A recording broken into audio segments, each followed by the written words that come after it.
TCL Q65 versus the Q68. So let's start with the Q65. So it has a series of TLC's mid-tier QLED 4K TV line for 2024. It offers a broad range of screen sizes. So for the pros, it is widely available in many sizes, which gives you flexibility depending on the room size. So it also supports the solid HDR with the HDR10 and HDR10 Plus. They also have a Google TV OS for streaming apps, voice control, and smart features. And they have gaming features as well, which are decent on the larger models.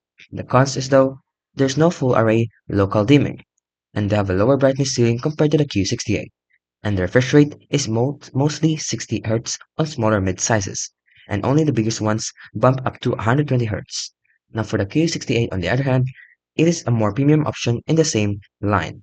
It includes the QLED Pro enhancements and a full array. So for the pros, it is a much better contrast and black levels thanks to the full array local dimming. They also have a brighter HDR performance, and they have a more appeal for gaming and fast motion. The cost though, they have a higher cost compared to the Q68 and the fewer size options make it lack to change them. And then the gains as well, there are more noticeable in darker rooms or for HDR content. So if your budget is allowing you to care and about better contrast in dark scenes, then choose this Q68. But if you want a good value, a broad range of sizes, and streaming plus casual gaming, then choose the 65 version.